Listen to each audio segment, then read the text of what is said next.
हरि ओम। स्वस्ति श्री गणेशाय नमः। ओम नमो भगवते वासुदेवाय। ओम श्री देव्यै नमः। देवी प्रपन्नार्ति हरे प्रसीद प्रसीद मातर जगतोऽखिलस्य प्रसीद विश्वेश्वरि पाहि विश्वं त्वमीश्वरी देवी चराचरस्य नारायणं नमस्कृत्य नरं चैव नरोत्तमं देवीं सरस्वतीं व्यासं ततो जयमुदीरयेत्। श्री जगजननी दुर्गा माता की जय होस्। भक्तर भगवान को जय होस्। जय श्री हरि, जय श्री राधे। यतिखेर हजुरहरू श्रीमद् भागवत महापुराण श्रवण गर्दै हुनुहुन्छ। तपाईँ हामी आजको नयाँ भाग 38 मा उपस्थित भइसकेका छौँ। प्यारा भक्त भागवतहरू, यहाँ वेदव्यासजीले राजा जन्मेजयलाई यो कथा, यो प्रसङ्ग श्रवण गराउँदै हुनुहुन्छ कि यज्ञ गरियो भने पुण्य प्राप्त गर्न सकिन्छ। भगवतीको, भगवानको नाम जप्यो भने पुण्य प्राप्त गर्न सकिन्छ। त्यसले स्वर्ग पनि दिन सक्दछ, मोक्ष पनि दिन सक्दछ। तर बुझ्नुपर्ने कुरा छ, तस्मात् सर्व प्रयत्नेन ध्येया श्री भुवनेश्वरी श्रोतव्या चैव मन्तव्या गुरुवाक्यानुसारतः। हामीले यो कार्य के अनुसार गर्नुपर्दछ? गुरुवाक्य अनुसार गर्नुपर्दछ। आफू जतिसुकै विद्वान होस् तर पनि आफूले कोही पनि गुरु मान्दैन भने उसले मोक्ष प्राप्त गर्न सक्दैन, उसले पुण्य पूर्ण रूपमा प्राप्त गर्न सक्दैन। हे राजन, यसरी गरिने यज्ञले मोक्ष प्रदान गर्दछ भन्ने कुरामा कुनै पनि संशय छैन।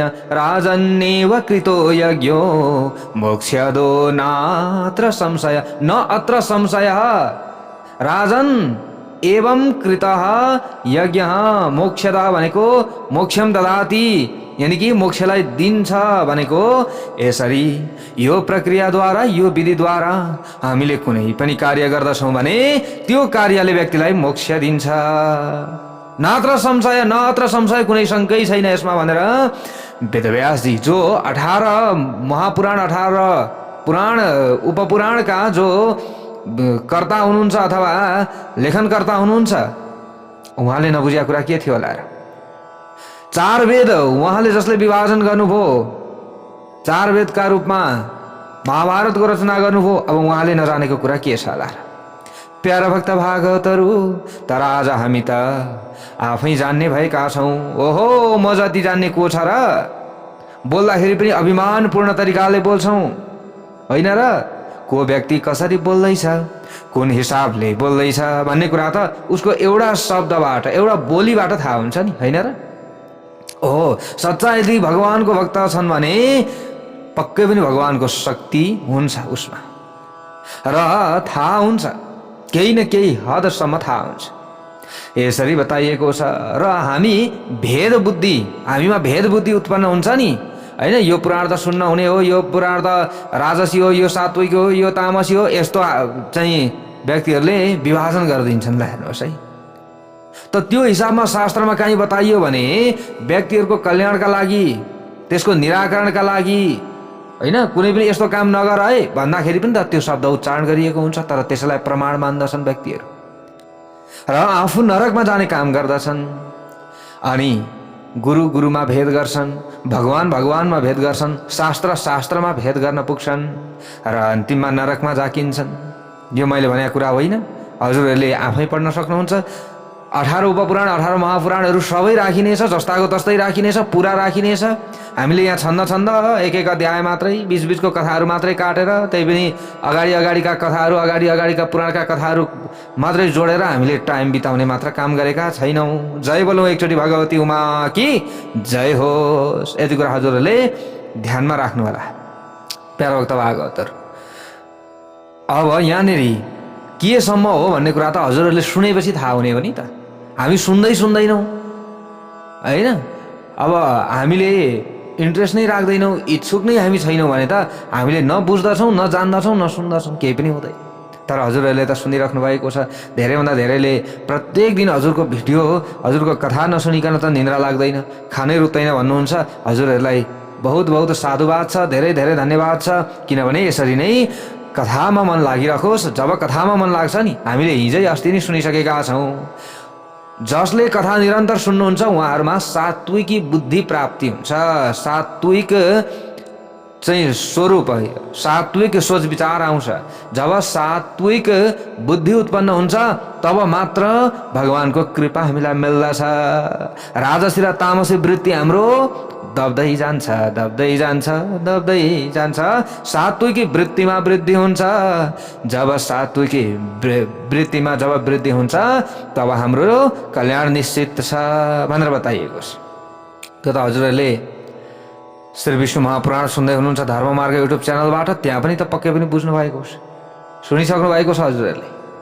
हेर्नुहोस् है, अब यहाँ हेर्नुहोस्, जो वेदव्यासजीले भन्नुभयो, प्यारा भक्त भागवतहरू यो निष्काम यज्ञको तरिका बताए भनेर भन्नुहुन्छ उहाँले। यो के हो? निष्काम यज्ञ, तर अरू कामना पूर्वक गरिने यज्ञ भने विनाशोन्मुख पनि हुन सक्दछन्। कसैको अहितका लागि कसैले यज्ञ गर्नु हुँदैन।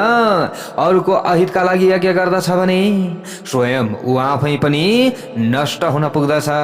विद्वान एवं बुद्धिमान मानिसहरू र वेदको अनुशासनले बताइएको कुरा यो हो कि, यो छ कि यहाँनिर बताइएको छ, स्वर्गमा जान चाहने मानिसले विधिपूर्वक अग्निष्टोम यज्ञ गर्नुपर्दछ गुरु थापेर।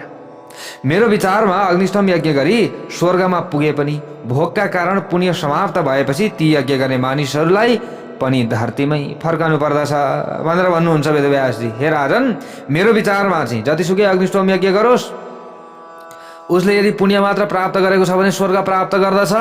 तर पुण्य भनेको कस्तो हो भने, मैले बारम्बार हजुरहरूलाई बताउने गरेको छु, हामीले ब्याङ्कमा पैसा राख्यौँ, आज पनि झिक्यौँ चलायौँ, भोलि पनि झिक्यौँ चलायौँ, पर्सि पनि झिक्यौँ चलायौँ, झिक्दै त्यहाँ थप्ने काम चाहिँ हामीले गरेनौँ। ल हेर्नुहोस्, त्यहाँ थप्ने काम हामीले गर्दै गरेनौँ, निकाल्या छौँ। त्यो गऱ्यो भने ब्याङ्कमा हाम्रो नाममा रहेको पैसा सकिन्छ। तर ब्याङ्कमै पैसा सकिने हो त भनेको ब्याङ्क नै टाट पल्टिने हो त होइन। हाम्रो नाममा भएको पैसा चाहिँ सकिन्छ, त हाम्रो चाहिँ पुण्य सकिने भयो। प्यारा भक्त भागवतहरू, अरूले चाहिँ पैसा जम्मा गरिरहन्छन् भने उनीहरूको पैसा जसरी रहन्छ, अरूले पुण्य गरिरहन्छन् भने उनीहरूको पुण्य जसरी रहन्छ। भगवानको त अब हामीले यसरी बुझौँ, ब्याङ्क रूपी ठुलो ब्याङ्क सम्झ्यौँ एउटा, त्यहाँनिर चाहिँ हाम्रो नामको खाता छ कि प्यारा भक्त भागवतहरू। पछि चित्रगुप्तले पढेर सुनाउनुहुन्छ, यो समयमा यति पैसा जम्मा गरेको, यो समयमा यति पैसा जम्मा गरेको भनेर चाहिँ हाम्रो स्टेटमेन्ट निक्लिन्छ नि, होइन, सूची विवरण निक्लिन्छ नि। त्यस्तै उहाँ चित्रगुप्तले सुनाउनुहुन्छ पछि के, तपाईँले यो समयमा यति पुण्य आर्जन गर्नुभयो, यो समयमा यति पुण्य आर्जन गर्नुभयो, यो समयमा यति पाप गरेर त्यो पुण्य काटियो। ल हेर्नुहोस्, पाप गरियो भने पनि पुण्य काटियो, मजा लियो भने पनि पुण्य काटियो। हेर्नुहोस् प्यारा भक्त भागवतहरू, अब मजै नलिनु, सुखी नै नहुनु, नरमाउनु भन्ने कुरै छैन। रमाउनु पर्दछ, सुखी हुनु पर्दछ, तर बेलामा मनोरञ्जनका लागि भए पनि अथवा आफ्नो उपभोगका लागि भए पनि ब्याङ्कबाट पैसा निकालेर हामीले जसरी मनोरञ्जन गर्दछौँ, जसरी घुमफिर गर्नका लागि हामी बाहिर निस्किन्छौँ, कता कता जान्छौँ, त्यो समयमा पनि त त्यत्तिकै त हुँदैन। गाडीमा गयौँ भने पनि पेट्रोल सकियो, गाडी बिग्रियो भने सामान फेर्नु पर्यो, त्यसमा पनि किन्नु पर्यो, पैसै लाग्यो, त्यो पैसा ब्याङ्कबाटै निकाल्नु पर्यो होला, अथवा हामीले जहाँ राखेका छौँ त्यहाँबाट निकाल्नु पर्यो, होइन र? हो, यसरी नै हामीले सम्झाउनु पर्दछ। जय बोलौँ एकचोटि भगवती उमा कि जय होस्। त्यसरी नै हामीले पनि बेला बेलामा रमाउन मन लाग्छ, खुसी हुन मन लाग्छ। हामीले कमाएको पुण्य छ, त्यही पुण्य हामीले प्राप्त गरेका छौँ भने हामी सुखी हुन्छौँ, खुसी हुन्छौँ। यदि छैन भने हामी जहिले तहिले दुखी भइरहन्छौँ। हामीलाई अहिले यो जुनीमा धन छ होला, करोडौँको चाहिँ सम्पत्ति छ होला, तर पनि सुखी व्यक्ति किन छैन त भन्दा उसले पुण्यै गर्दैन के, आध्यात्मिक नै बन्दैन। अनि कहाँबाट ऊ सुखी हुन्छ त? उसलाई कहाँबाट शान्ति मिल्छ त? दान नै गर्दैन कसैलाई, 1 रुपियाँ दिन भनेपछि मुठी बटार्छ, अनि कहाँबाट उसले पुण्य प्राप्त गर्दछ? अनि कहाँबाट खुसी हुन्छ व्यक्ति? ल हेर्नुहोस्, यस्तो छ। त्यसैले यो पुण्यको मैले हजुरहरूलाई पुरा कुरा बताउन खोजेको। जस्तै पुण्य सकिसकेपछि त्यो स्वर्गबाट हामी झर्नु पर्दछ। चित्रगुप्तले उहाँ सुनाउनुहुन्छ यति यति यति समयमा तपाईँले यो काम गर्नुभयो, यति यति पुण्य कमाउनु भयो, यति यति तपाईँले चाहिँ यो पुण्यको खर्च गर्नुभयो, त तपाईँको खातामा अब 0 छ। त 0 भइसकेपछि अब तपाईँ जानु पर्यो। फेरि तपाईँले पाप मात्रै गरे भए चाहिँ फेरि तपाईँलाई सबक सिकाउनका लागि नरकमा लगाइन्छ। पाप र पुण्य बराबर छ। तपाईँको पाप पुण्य सकियो, पाप पनि छैन भनिसकेपछि अब तपाईँलाई फेरि मनुष्य योनि मिल्ने हो। अनि मनुष्य योनि मिल्छ। मनुष्य योनि मिलिसकेपछि अब तपाईँले पुण्य सकियो, छैन, 0 छ। अब पाप, अब निकृष्ट योनिमा हामी आइयो, अथवा चाहिँ एकदम धन नभएको कुलमा आएर भन्दा पनि भक्ति नै नगर्ने कुलमा आएर चाहिँ हाम्रो जीवन स्वाहा हुन्छ। फेरि धन नहोस् बरु तर धार्मिक व्यक्ति हुन्, धार्मिक कुल होस् हाम्रो, त्यो भयो भने हाम्रो पुण्य वृद्धि हुन्छ। अनि त्यस पछाडि मात्र हामी सुखी हुन थाल्दछौँ। प्यारा भक्त भागवतहरू यसरी बताइएको छ। हामीले यी सबै पुराणहरूबाट निष्कर्ष यो निकाल्नु पर्दछ, यो बुझ्नु पर्दछ हैन। जस्तै परोपकाराय पुण्याय भनिन्छ। अरूको परोपकार गर्नु, अरूलाई सेवा गर्नु, अनि अरूलाई चाहिँ आफूले हेला गर्नु, अरूलाई चाहिँ नराम्रो गर्नु भनेको यो पाप आर्जन गर्नु हो। अरूलाई परोपकार गरियो भने, त्यो सेवा गरियो भने पुण्य प्राप्त गर्नु। सार त यही हो सबैको। त पुण्य नै हो कमाउने। हामीले बाचुन्जेल धनसहित पुण्य कमाउनु पर्यो। मृत्यु पछाडि पुण्यको काम लाग्छ। अब मृत्यु भइसकेपछि मैले पुण्य कमाउँछु भनेर सकिँदैन। प्यारा भक्त भागवतहरू न आफ्ना सन्तानले भोलि पुराण लगाइदेलान् कि नलाइदेलान् आफ्नो पुण्य आर्जनका लागि होइन। आफ्ना सन्तानले चाहिँ बुवा आमाका लागि, अब आजको जमाना छ यस्तो, बुवा आमाको नामको खातामा चाहिँ पैसा लगाइदिए जस्तै पुण्य लगाइदेलान् नलगाइदेलान् अब त्यो थाहा छैन। कसले गर्देला नगर्देला। अहिले त काजकिरे गर्न छोडिसक्यो मान्छे। ल्याहेर्नुहोस्, वर्ष दिनभरि अलिकति नियममा रहनु पर्दछ भन्यो भने कहिले चाहिँ 13 दिन पुग्छ र भनेर त त्यतिखेर त्यो कपडा खोल्न एकदम धौ हुन्छ अहिलेको जमाना। ल्याहेर्नुहोस्, अनि अब त्यो वर्ष दिनभरिको कार्य पनि गर्दैन। त्यो वर्ष दिनभरि बार्नुपर्ने पनि बार्दैन। त्यहाँनिर त उसले पाप कति भोग्यो। अब 1 वर्षसम्म ऊ नियममा रहँदैन, 1 वर्षसम्म एउटा व्रतलाई धारण गर्दैन। सेतो कपडा किन लगाइन्छ? सेतो कपडा भनेको आफू म शुद्ध छु, सात्विक छु है भनेर अरूले चिनुन् भन्नका लागि हो। हामीले यसरी बुझ्नु पर्दछ। त सबैलाई त थाहा हुँदैन। त अरूले चिने भने ओहो यी त बर्खान्त बोकेका रहेछन्, अब यिनलाई चाहिँ नराम्रो कुरा खान दिनु हुँदैन, अब यिनीसँग नराम्रो व्यवहार गर्नु हुँदैन भनेर अरू सतर्क हुन्छ। अरू आफूलाई पाप लाग्नबाट बस्दछन्। तर यदि तपाईँ सबै खोलेर हिँडिदिनुहुन्छ, अन्य कपडा लाएर हिँडिदिनुहुन्छ होइन, सेतो कपडा सबै खोलेर भने अब तपाईँ बर्खान्तमा हुनुहुन्छ कि केमा हुनुहुन्छ त्यो कसले चिन्ने? जस्तै पुलिसको ड्रेस लाएर कसै हिँड्या छ र व्यक्तिलाई कारवाही गर्दछ भने यो पुलिस हो भनेर चिन्दछ होइन र? व्यक्तिले आफ्नो ड्रेस हुन्छ नि त एउटा। यदि होइन भने त त्यो पुलिस हो कि जोसुकै होस् आएर ए म पुलिस हुँ भनेर च्याप्पा समाज त्यतिकै अनड्रेसमा भने त पड्काइदिन्छ मान्छेले। उस्तै पड्काउँदैन। खै तेरो ड्रेस कहाँ छ? तसँग आइडी के छ? परिचय पत्र के छ? होइन हो। जस्तै अब एउटा पण्डित भइसकेपछि पण्डितको भेषमा बसेर पुराण भन्छ भने राम्रो होइन। पण्डितको भेषमा ऊ रहन्छ भने त्यो राम्रो कुरा हो। व्यक्तिले चिन्दछ ओहो यी त पण्डित हुनुहुँदो रहेछ उहाँ त। हुन्छ नि त आफ्नो चाहिँ कर्मअनुसारको अब आफ्नो चाहिँ कार्यअनुसारको ड्रेस हुन्छ एउटा राखिएको हुन्छ। त्यस्तै 1 वर्षभरि हामी शुद्ध सात्विक रहनका लागि त्यस्तै खालको कपडा लगाइयो, त्यस्तै खालका खानेकुरा हामीले खाइयो भने हाम्रो आत्मशुद्धि हुन्छ। मृत्यु भएर गइसकेका जो हाम्रा अग्रजहरू हुनुहुन्छ उहाँहरूलाई पनि शान्ति मिल्छ। हामीले त्यो समयमा खराब चिज खाइयो भने पितृहरूलाई पिरोल्छ कि उहाँहरूलाई दुःख हुन्छ। अब बुवा आमालाई दुःख दिन हामीलाई मन लाग्छ भने त ठिकै छ, त्यही अनुसार गरौँ हामीले होइन। अब होइन भने त अब अलिकति नियममा रहौँ न। अलिकति नियममा रहँदा केही बिग्रिन्छ? हामीलाई बिग्रिँदैन। अब कसले देखेर आएको छ भन्छन् फेरि अहिले त प्रश्न गर्छ होइन। शास्त्र प्रमाण छ त्यतिकै भने होइन। एउटा व्रतमा रहनु भनेको छ। व्रतमा रहनका लागि त्यही अनुसारको हामीले कर्म गर्नु पर्यो। यदि व्रतमा रहिँदैन, त्यो भनेको एउटा व्रत हो, 1 वर्षभरि हामीले गर्ने नियम हो, त्यो गरिँदैन भने पितृदोष त्यसै लागिहाल्छ हामीलाई, त्यसै लाग्छ। अब पितृले चाहिँ सन्तानलाई नराम्रो गरे हो त होइन, तर हामीले चाहिँ नराम्रो गऱ्यौँ, आफ्नै लागि नराम्रो गऱ्यौँ। त्यो कर्म भनेको आफ्नै लागि हामीलाई राम्रो हुने हो। पितृको आशीर्वाद भयो भने सन्तान वृद्धिदेखि लिएर धन वृद्धि, स्थिर रहने सबै कुराहरू हुन्छ। मैले पितृदोषको बारेमा त बारम्बार धेरैवटा भिडियोमा हजुरहरूलाई भन्ने गरेको छु, बताउने गरेको छु, त्यसलाई म यहाँ दोहोऱ्याउँदिनँ। हेर्नुहोस्, धेरै कुराहरू छन् प्यारा भक्त भागवतहरू। अब त्यसैले यो पुण्यको कुरामा यति लामो कुरा आएको थियो। त्यसैले पुण्य समाप्त भएपछि यज्ञ गर्ने मानिसलाई फेरि धरतीमै फर्किनु पर्दछ। भन्नुको मतलब मनुष्य योनि पनि मिल्न सक्छ उसले गरेको कर्म अनुसार, अर्को निकृष्ट योनिमा पनि पुग्न सकिन्छ। यहाँ यही कुरा बताइयो, क्षीणे पुण्य मर्त्य लोके विसन्ति, होइन? क्षीणे पुण्य मर्त्य लोकम विसन्ति च यथामति, तस्मात् मानस श्रेष्ठो यज्ञोप्यक्षय एव सः भनेर बताइएको छ। त्यसैले यहाँ बताइएको छ प्यारा भक्त भागवतहरू, त्यसकारण स्वर्गको इच्छाले गरिने यज्ञ विनाशोन्मुख हुन्छ।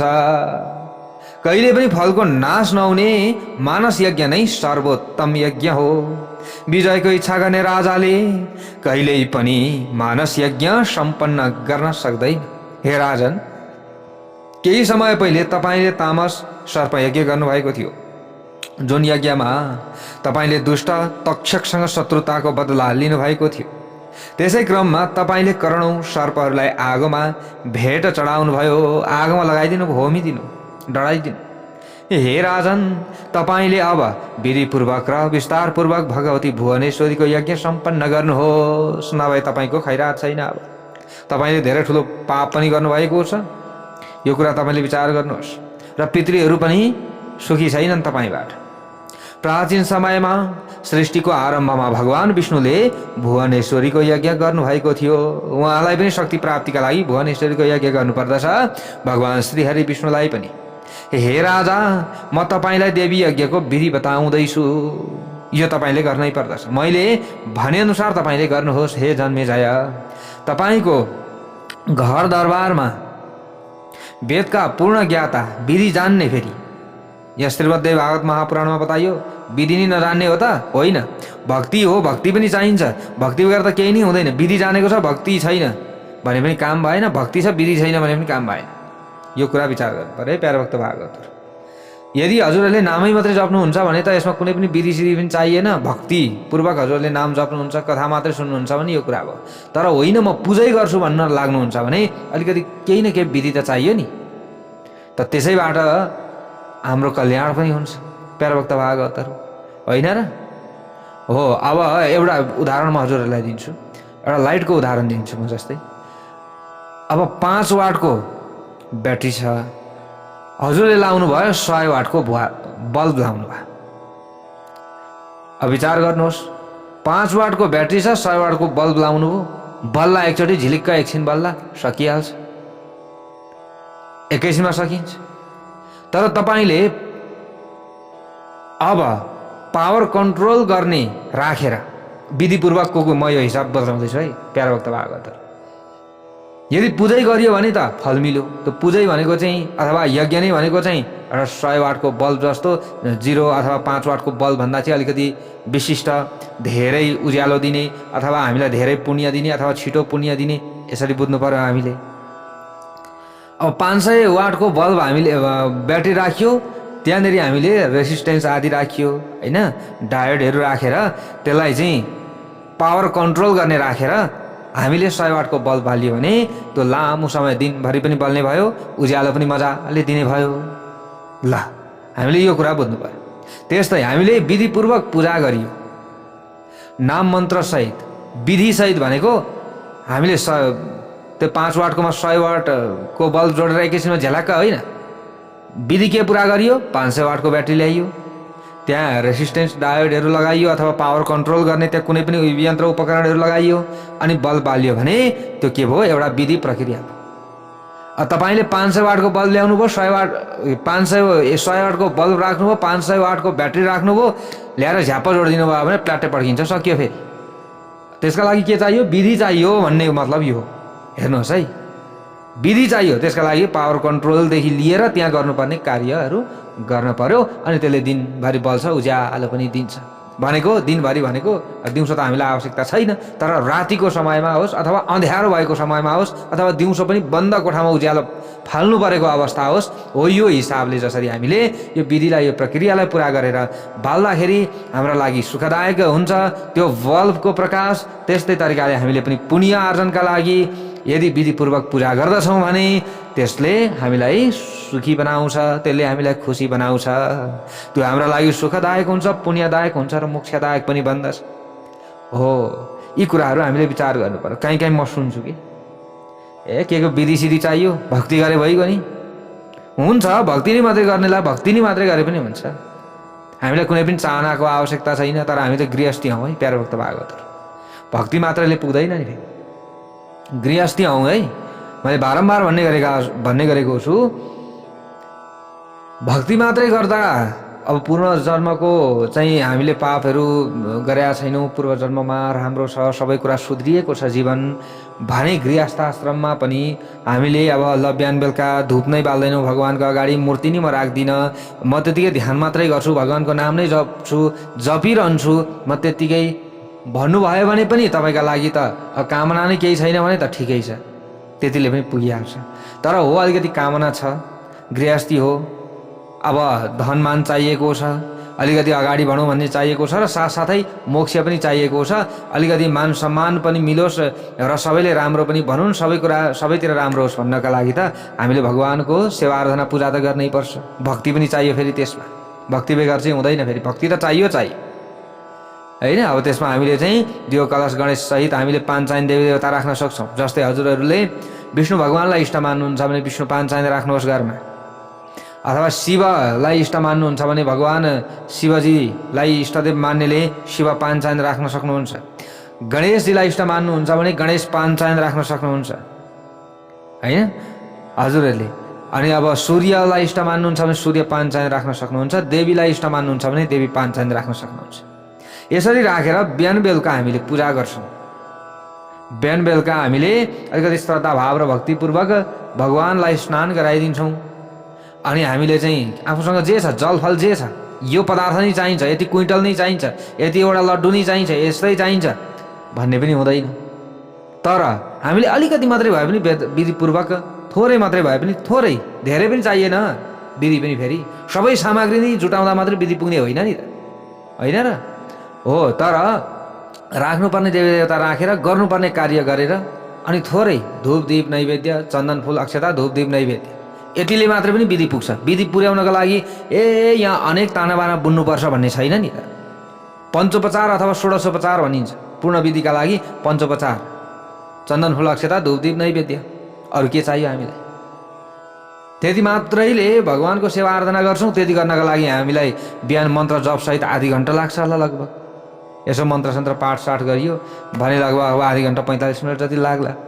अब बिहान हामी चाहिँ 5 बजे उठ्छौँ भने 4:30 मा उठौँ, आधी घन्टामा सबै कुरा भ्याइहालिन्छ।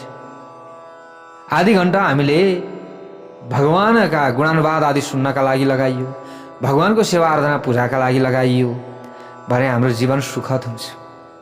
इहलोकमा पनि हामीलाई सुख र शान्ति मिल्छ, मृत्यु पछाडि पनि हामीलाई पुण्य मिलेको हुन्छ, त्यो पुण्य सञ्चय भइरहेको हुन्छ। अनि त्यस पछाडि हामीले यश पाउँछौँ, सुख पाउँछौँ, आनन्द पाउँछौँ। स्वर्गमा भए स्वर्गमा, भएन हजुरहरूले चाहिँ वैकुण्ठ प्राप्तिका लागि अथवा कैलाश प्राप्तिका लागि अथवा साकेत धाम प्राप्तिका लागि अथवा गोलोक धाम जहीँ भए पनि जुनै लोक प्राप्तिका लागि हजुरहरूले जे कर्म गर्नुहुन्छ त्यही अनुसार भगवान्ले आशीर्वाद दिनुभयो भने प्राप्ति पनि हुन्छ। यो छ प्यारो भक्त भागवतहरू। त्यसैले यहाँ धेरै कुराहरू छन् हामीले बुझ्नुपर्ने, हामीले जान्नुपर्ने प्यारो भक्त भागवतहरू। यहाँनिर त्यही कुरा बताइएको छ। विधिपूर्वक र विस्तारपूर्वक भगवती भुवनेश्वरीको यज्ञ सम्पन्न गर्नुहोस्। यहाँ यही बताइयो, विततम विधिपूर्वकम विष्णुना यह कृत पूर्वम सृष्टि आदौ नृपसत्तम। भगवान् श्री हरि विष्णुले पनि जुन कार्य गर्नुभएको थियो शक्ति प्राप्तिका लागि, उहाँले पनि विधि विधानपूर्वक देवी यज्ञ गर्नुभएको थियो। त्यसैले हजुरले पनि यही गर्नुहोस्, मैले भने अनुसार गर्नुहोस्। हे जन्मेजय, तपाईँको घर दरबारमा हजुरले विधि जान्ने अनि देवीको बीज मन्त्रको विधान पनि जान्ने। अब मन्त्र जानेको छ, जप्ने प्रक्रिया जानेको छैन, मन्त्र जानेको छ, जप्ने विधि नै जानेको छैन, त्यो तरिकाले पनि हुँदैन। अलिकति भए पनि विधि जानु। अब यो सबै कुरा जान्दाखेरि यो झन्झट कता हो भनेर दिमाग फेरि ह्याङ होला। तर यो कुनै पनि झन्झट छैन है प्यारा भक्त भागवतहरु, कुनै पनि छैन। जस्तै कसैलाई कुनै पनि गाडी चलाउन आउँदैन भने नआउन्जेल त उसलाई त धेरै दिमाग ह्याङ भए जस्तो हुन्छ। तर जब आउँछ, आइसकेपछि मजा आउँछ। ओहो सरर यति राम्रो हुँदो रहेछ, हामीले कन्ट्रोल गरेर अगाडि बढियो भने हामीलाई त जहिले पनि राम्रो हुने हो। त्यसैले हामीले के गर्नु पर्यो, हामीले विधिपूर्वक अलिकति भए पनि थोरै जान्नेलाई सोधेर, फेरि अब यहाँ जान्नेलाई सोधेर भनेर चाहिँ हामीले यता पनि सोधिदिन्छौँ, उता पनि सोधिदिन्छौँ, उता पनि सोधिदिन्छौँ, अनि एउटाले अर्को कुरा, एउटाले अर्को कुरा, जान्दै नजाने पनि जानेको छुइनँ कसैले भन्दैन प्यारा भक्त भागवतहरु। त्यसैले अनि यहाँ आफै म पाइ हुँ भन्नेहरूले कुरा बिगार्छन्। त्यसैले जहाँ विश्वास लाग्छ, जसको वाक्यद्वारा अगाडि बढ्न विश्वास लाग्छ, उहाँलाई नै सोध्नुहोस्। म चाहिँ यही भन्छु, मलाई नै सोध्नुहोस् भनेर म भन्दिनँ। मलाई सोध्न सक्नुहुन्छ, मलाई विश्वास गर्नुहुन्छ भने, होइन जसलाई विश्वास गर्नुहुन्छ उहाँलाई सोध्नुहोस्। जसलाई गुरु मान्नुहुन्छ, जसको गुरु वाक्यद्वारा तपाईँ चल्न चाहनुहुन्छ, अगाडि बढ्न चाहनुहुन्छ, उहाँलाई नै सोध्नुहोस्। तर अलिकति बुझेर सोध्नुहोस्।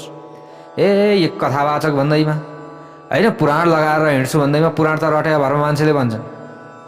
वृन्दावन गएर 2 वर्ष बस्यो भने पुराण बटट भन्छ मान्छेले। जस्तोसुकै संस्कृत नै पढेकै हुनै पर्दैन, शास्त्र जानेकै हुनु पर्दैन।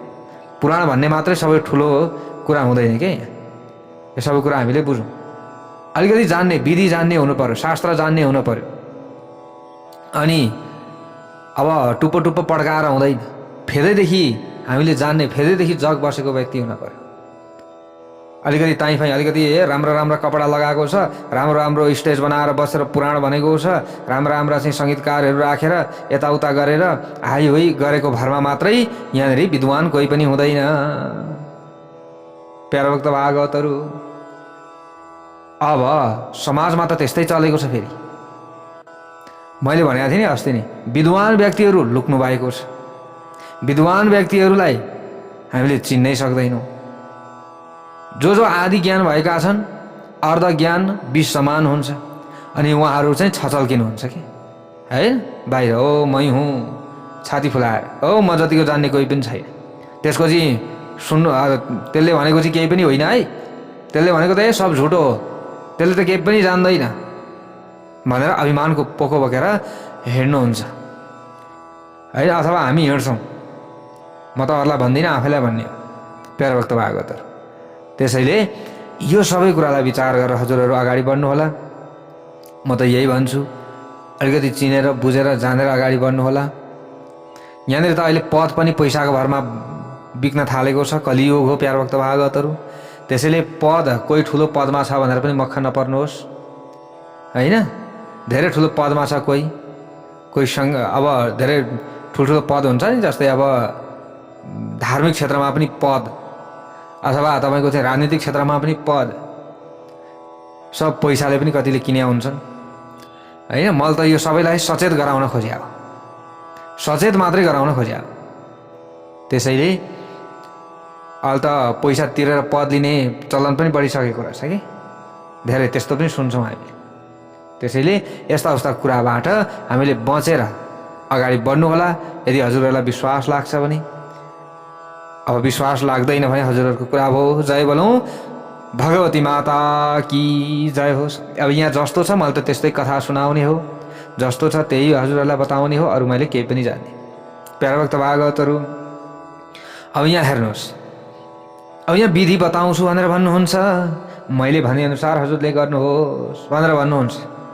तपाईँको घरमा मन्त्र जान्ने, मन्त्र पनि जो देवीको मन्त्र, बीज मन्त्र जान्ने, रहस्य जान्ने, त्यसको अनेक ब्राह्मणहरू हुनुहुन्छ होला कहीँ न कहीँ।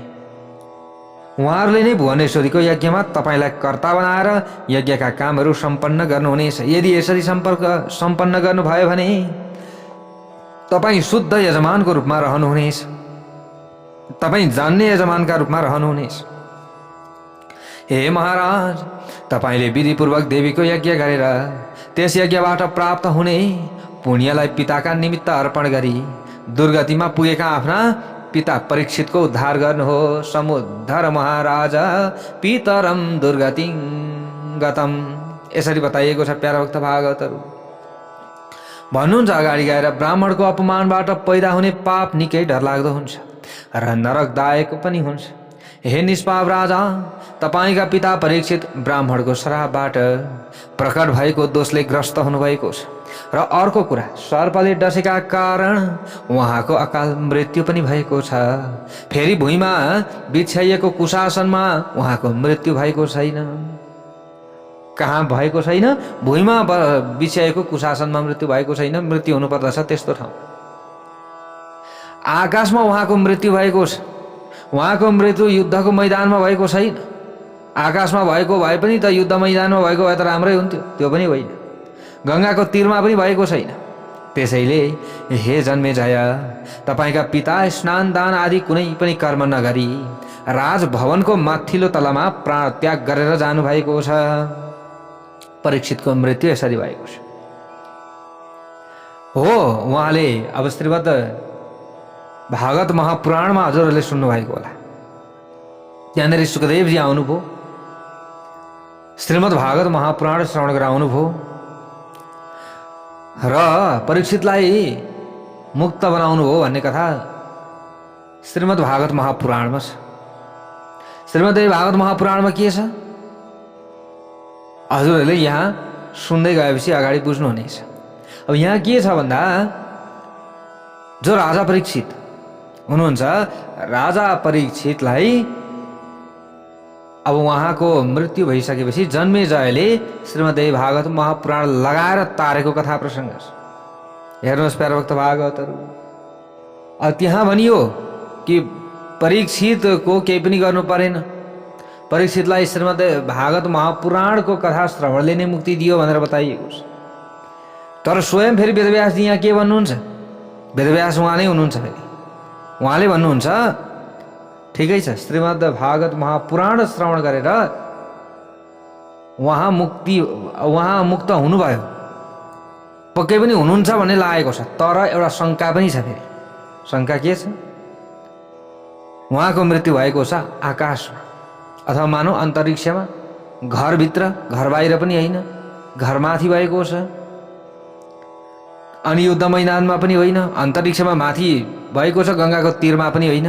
गङ्गाको तीरमा त अब गङ्गाको तीरमै भए तापनि अब सिधै गङ्गाकै तीरमा भुइँमा त होइन नि त, घरभित्र भयो। त्यसैले तपाईँका पिताले त्यो मर्दाको समयमा न स्नान गर्नुभयो, न त्यो समयमा दान गर्नुभयो, केही पनि गर्नु भएन त्यो समयमा। त्यसै कारणले गर्दा उहाँले त्यतिकै प्राण त्याग गर्नुभयो। कथा त सुन्नुभयो, पक्कै पनि उहाँ मुक्त त हुनुभयो होला। तर एउटा शङ्का यहाँनिर रहन्छ कि पक्कै पनि मलाई लाग्दैछ श्रीमद् भागवत महापुराणको श्रवण नगरिकन, तपाईँले उहाँका लागि यो यज्ञ नलगाइदिकन श्रीमद् भागवत महापुराण नै श्रवण गरे तापनि उहाँको पक्कै पनि उद्धार भएको छैन भन्ने मलाई एउटा पक्षबाट यो लागिरहेको छ। त्यसै कारणले गर्दा अब यो संशयमा रहेर किन बस्ने? तपाईँ नसक्ने पनि हुनुहुन्न, बरु देवी यज्ञ गरिदिनुहोस्, आफ्ना पिताको नाममा गरिदिनुहोस्, पितृहरूको नाममा गरिदिनुहोस्, त तपाईँको कल्याण हुन्छ। भन्नुको मतलब श्रीमद् भागवत महापुराण पनि श्रवण गर्नुभएको छ राजा परीक्षितले भन्ने कुरा पनि हामीले बुझ्नु पर्यो। र उहाँको उद्धारका लागि श्रीमद् भागवत, जो श्रीमद् भागवत महापुराण पनि अगाडि श्रीमद् राखिएको छ, श्रीमद् भागवत महापुराणमा पनि अगाडि श्रीमद् राखिएको छ। देवी भागवतको अगाडि त्यहाँ पनि भागवत महापुराणको अगाडि श्रीमद् राखिएको छ प्यारा भक्त भागवत। त्यसैले यो दुवै ग्रन्थले राजा परीक्षितको उद्धार गरेको हो भनेर हामीले बुझ्नु पर्दछ। जय बोलो भगवती माता की जय होस्। श्रीमद् भागवत महापुराणले मुक्ति दिएको हो, तर शक्ति केले दिएको छ? श्रीमद् भागवत महापुराणले शक्ति दिएको छ, त्यो मुक्तिको शक्ति दिएको छ। शक्ति बिगर त केही पनि हुन सक्दैन। हामीले यसरी बुझ्नु पर्यो। यहाँ भन्नुहुन्छ, हे राजा, माथि मैले बताएका कुराहरूबाट नरकको प्राप्ति हुन पनि सक्दछ, त्यो पनि हुन सक्दछ। त्यसैले राजाले नरकबाट बस्ने एउटा उपाय गर्न सक्नुहुन्थ्यो। किन्तु त्यो उपाय पनि उहाँले गर्न सक्नु भएन, किनकि प्राणी जहाँ सुकै रहे तापनि त्यसले मृत्युलाई नजिकैमा आएको जानेर कुनै साधकको अभाव भए तापनि कष्टका साथ विवश भएर त्यसले आफ्नो हृदयमा वैराग्यको भाव ल्याउनु पर्दछ। त्यो वैराग्यको भाव ल्याउनु पर्थ्यो, उहाँले त्यो वैराग्यको भाव पनि ल्याउन सक्नु भएन। श्रीमद् भागवत महापुराणमै हजुरहरूले सुन्नुभएको होला, कथा सुनिसक्नुभयो, तर कथा सुनिसकेपछि अन्तिममा उहाँले के भन्नुहुन्छ, ला सुखदेव जी म त मर्छु होला नि अब, ला म त मर्छु होला नि अब। अझै वैराग्यको भाव आइसकेको थिएन। त्यस पछाडि श्री सुखदेवजीले सम्झाउनु भएको थियो। हामीले श्रीमद् भागवत महापुराणमा श्रवण गरेका छौँ, वैराग्यको भाव ल्याउनु पर्दछ। यदि त्यो भाव आएको भए त्यसो भन्नुहुन्न थियो।